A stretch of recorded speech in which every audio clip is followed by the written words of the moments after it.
안녕하세요. 오늘 저는 충북 보은에 다녀왔습니다. 이곳에는 높이 33m, 무게 160톤에 달하는 거대한 청동 불상이 있다고 하는데요. 이 불상은 속리산 내에 위치한 사찰 법주사에 있으며 한때는 세계 최대의 청동 불상이었다고 합니다. 법주사 내에는 청동 불상 외에도 사자의 형상을 하고 있는 쌍사자석 등 근대 이전 만들어진 목탑 중 유일하게 남아있다는 팔상정 등 흥미로운 문화재들이 많이 있었는데요. 또한 법주사 주변으로 관광지들이 잘 형성되어 있어 다양한 곳들을 한 번에 둘러볼 수 있었습니다. 그렇다면 세계 최대 규모였다는 청동불상은 어떤 모습일지 지금 가보겠습니다. 충북 보은에 왔습니다. 지금 속리산 IC에서 내려서 법주사로 가고 있는데요. 보시다시피 길이 굉장히 꼬불꼬불합니다. 지금 보시는 곳은 말티제라는 곳인데요. 정상은 약 430m 정도 있고 전망대가 있다고 합니다. 법주사로 가는 길목에 있어 한번 방문해 보았습니다. 커브길에는 지금 물기가 있는 건지 아니면 미끄럼 방지를 위해 특별한 것을 뿌려 놓았던 건지 차가 살짝 밀리는 느낌을 받았습니다. 전망대에 올라오거나 내려가시는 분들은 과속하지 말고 꼭 조심하셔야겠습니다. 저희도 굉장히 천천히 올라왔는데요. 주차장으로 가서 주차를 하고 한번 가보겠습니다. 지금 회전교차로에서 우측과 좌측 주차장이 두 군데가 있는 것 같았는데요.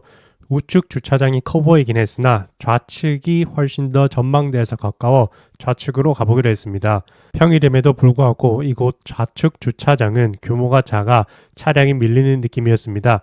저희는 운이 좋게 자리를 발견해 주차할 수 있었습니다. 지금 보시다시피 주차장이 굉장히 좁습니다. 저희는 아이가 있어 어쩔 수 없이 가까운 곳을 선호하고 있는데요. 조금 여유가 되시는 분들은 우측 주차장도 그리 멀지 않으니 걱정 없이 주차하시면 되겠습니다. 주차장 옆에 있는 계단을 조금만 올라가면 전망대가 나오게 되는데요. 계단 끝에서 대추 시식을 나눠주고 있었습니다. 충북 보은이 대추로 유명하다고 합니다. 이유를 찾아보니 속리산 자락의 위치에서 일조량이 많고 낮밤의 기온차가 크기 때문에 대추 자체의 당도가 높고 품질이 매우 고품질이라고 합니다. 다시 전망대로 돌아와서 겨울철 전망대 이용 시간은 9시부터 18시까지라고 합니다. 안쪽으로 한번 들어가 보겠습니다. 들어가자마자 왼편에 카페가 하나 있었는데요. 대추로 유명한 고장이다 보니 대추 관련 음료들을 많이 팔고 있었습니다. 관광 백선 스탬프가 있었고요. 사진 전시회를 운영하고 있었습니다.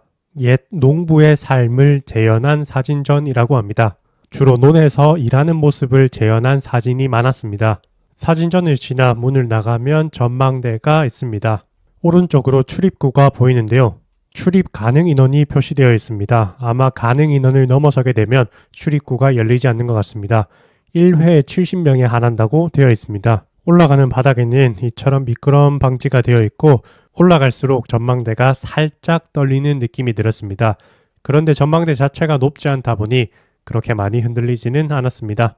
여기가 전망대에서 바라본 말티제입니다. 상당히 길이 꼬불꼬불한데요. 이렇게 보니 아까 커브길에서 차가 밀릴만 한 것 같습니다. 주차장 옆쪽에는 말티제 꼬불한 길도 있었는데요. 순환거리가 10km라고 되어 있습니다.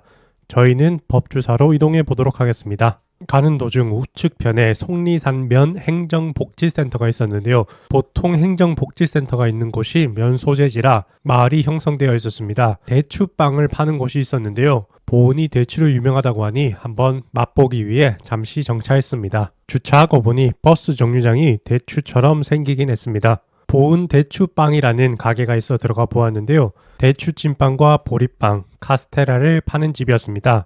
저희는 대추찐빵 5개와 대추 술빵도 있어 술빵을 주문해 봤습니다. 맛집을 검색해서 간 것은 아니었고 단순히 내비게이션 상에 있어서 들어간 집이었는데 생각보다 상당히 맛있었습니다. 대추 향도 많이 나고 맛 자체에서도 대추 맛이 느껴졌습니다. 빵을 사고 법주사로 가는 길에 정이품송이 보입니다.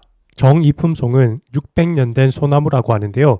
세조가 가마를 타고 갈 때 그 가지를 들어 어가를 통과시켜줬다는 전설이 있는 것으로 정이품 벼슬을 받았다고 해서 붙여진 이름입니다. 주변으로 공원이 형성되어 있다고 하는데요. 먼저 법주사를 가고 돌아오는 길에 정이품송 공원을 가보겠습니다. 오른쪽에 속리산 버스터미널과 왼쪽에 관광 안내소가 보이는데요. 본격적으로 관광거리가 시작됩니다. 지금 차로 지나가고 있는 곳은 속리산 산채 비빔밥 거리라고 합니다. 거리가 생각보다 굉장히 크게 형성되어 있었습니다. 평일이라 사람이 없는 것 같은데 주말에는 사람으로 북적일 것 같습니다. 주차를 하고 잠시 둘러보도록 하겠습니다. 주차는 시간으로 받는 것이 아닌 한 번 입차하면 5,000원으로 하루 종일 주차할 수 있었습니다. 메뉴는 산채 요리, 비빔밥, 한정식과 같은 것들이 많았는데요.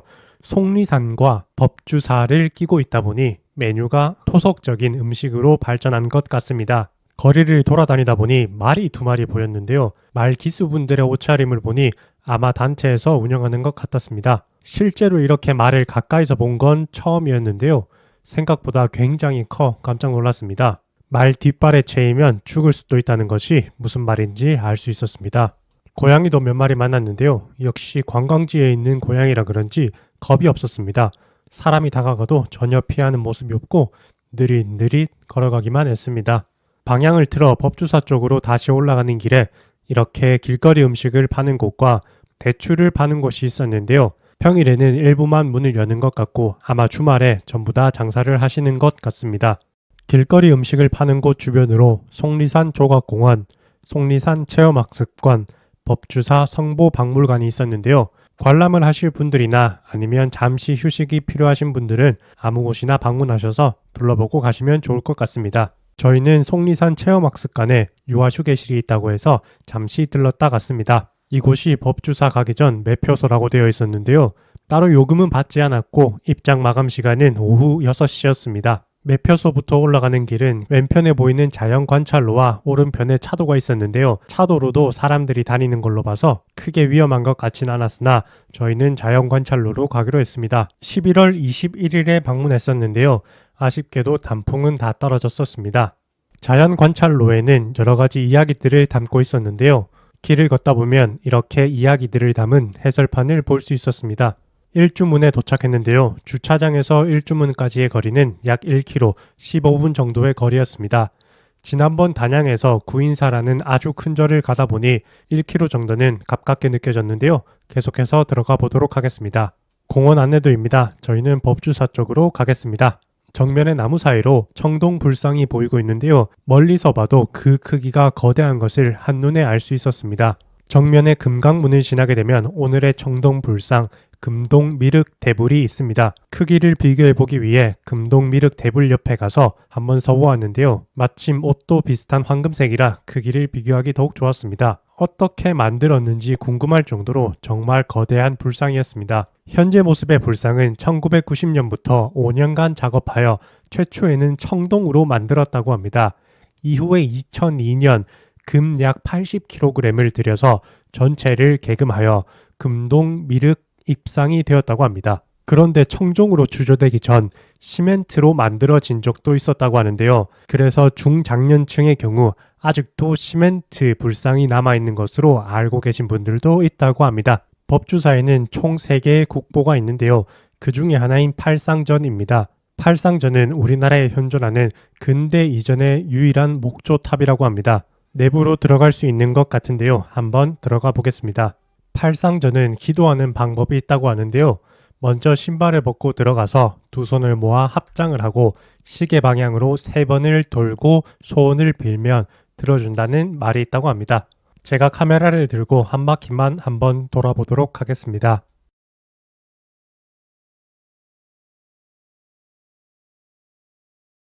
팔상전 중심 기둥 주변으로 불상이 굉장히 많이 있었는데요. 자세히 보면 각각 생김새가 모두 달랐습니다. 머리 크기부터 옷, 귀까지 조금씩 다른 점을 찾을 수 있었습니다.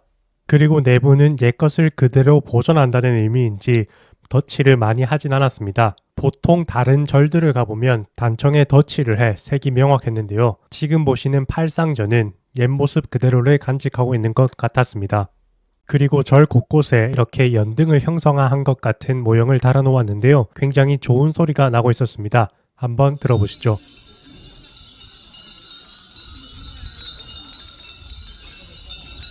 지금 앞에 보이는 것은 두 번째 국보인 쌍사자석등인데요. 쌍사자석등은 두 마리의 사자가 마주보고 서서 앞발로 양련석을 받들고 있는 형태를 취하는 석등이라고 합니다. 신라시대 석조 예술품 중에서 굉장히 뛰어난 걸작이라고 합니다.